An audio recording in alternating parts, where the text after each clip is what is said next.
Hello and welcome to my channel.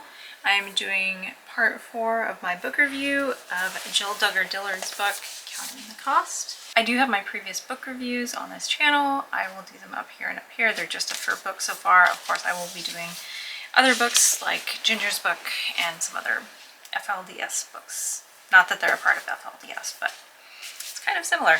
I grew up in a fundamentalist church myself, so I started noticing the similarities between fundamentalist Christianity and fundamentalist Mormonism when I started reading those books in 2015, 2014.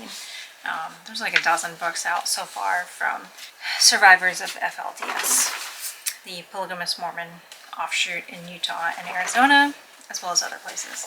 Okay. So I'm going to turn off my ring light. It's hurting my eyes. There we go. I guess this is kind of okay. Okay, so we're on chapter 6. We previously covered the contract that Jim Bob, Jill's father, tricked her into signing, which is just horrendous. So she talks about on page 150 that she finally received a partial copy of the infamous contract, not the whole contract. She was surprised to learn that there was a clause that stated that she had to reveal to the network if she discovered she was pregnant. Nice! Really nice of a father to do that. The final page had her and her siblings' signatures. A couple of her siblings were still underage at this time, so I don't know how... I don't know the legality of that, So it talks about how she and Derek flew home from El Salvador back to Arkansas. She'd had a bit of a spat with her dad, or disagreement.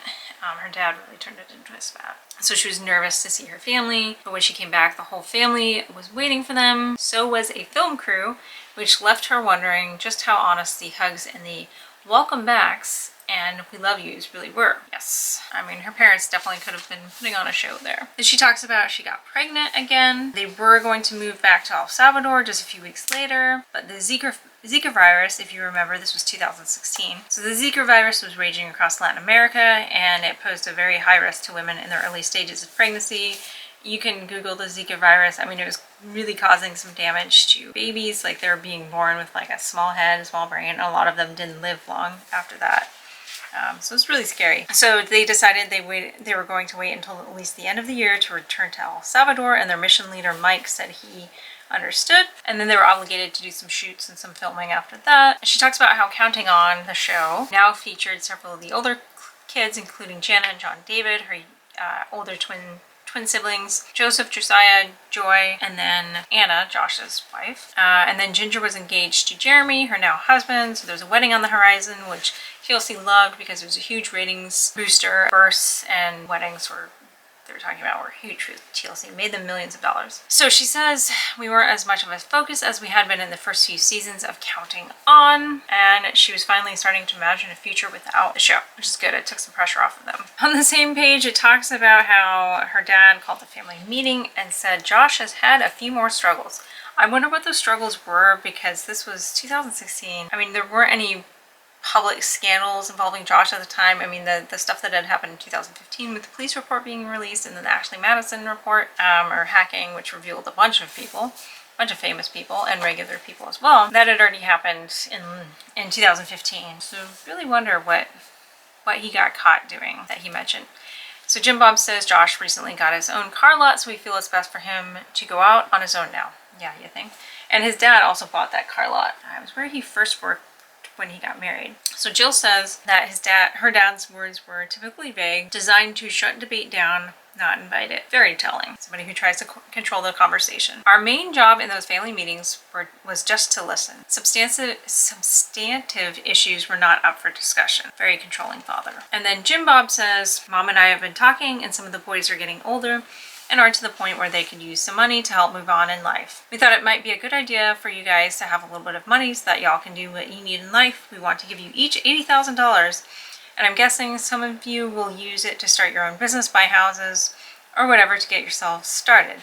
The room burst into a chorus of surprise and gratitude. I mean, $80,000 is a lot of money, but if you think about it, these kids have been on TV for 13 years. That doesn't, being on a reality show pays a lot of money typically. And I can guarantee you that anybody on a reality show is making more than $80,000 a year. So it's really just a drop in the bucket. Then Jim Bob follows up with, All I'm going to need is for y'all to sign something. I'm having the paperwork drawn up. Once you've signed, I'll get you the money. Of course there are strings attached. And then Derek said, and what's it for? Is this us getting paid for the shows we've already done, or is it a gift? It's a check to shut everyone up, I think is what it was. So Jill talks about how she was analyzing her father's lifestyle, and that his lifestyle alone told us that the show had generated a lot more than the equivalent of $80,000 each. She talks about how the changes were at first subtle. She says we'd enjoyed more extravagant presents at Christmas, newer RVs to transport us together. So they stuffed all the kids into like buses and RVs in the beginning of the show. I think it was a bus that had been transformed.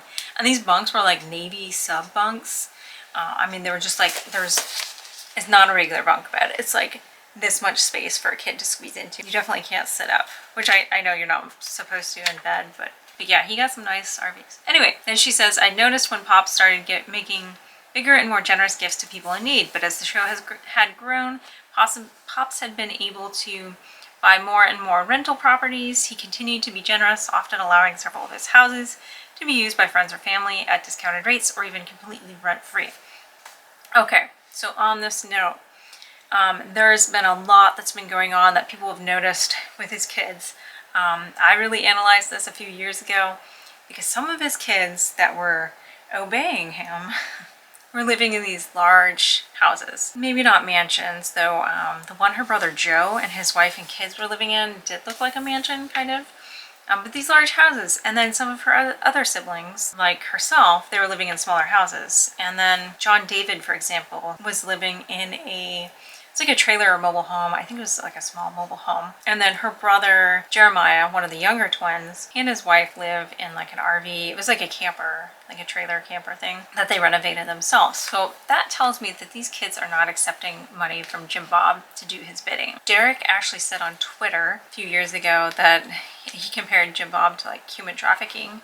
I mean, it's a very controlling environment. You're telling people what to do. You're telling people, hey, I'll support your lifestyle. I'll support you financially if you do what I say. And furthermore, he is having his sons pretty much only work for him. Or at the time he was having his sons pretty much only work for him. So they're reliant on him for a job. They're reliant on him to pay their bills and provide for their family. So what are they going to do? Of course they're going to shut up and go along with what he says, because what other choice does he have? So in that sense, it's kind of, trafficking. I'm going to stop there on that note, and we will continue next week. Tune in every Friday at 8:30 for the book review. I think there's going to be quite a few of these. We're only halfway done.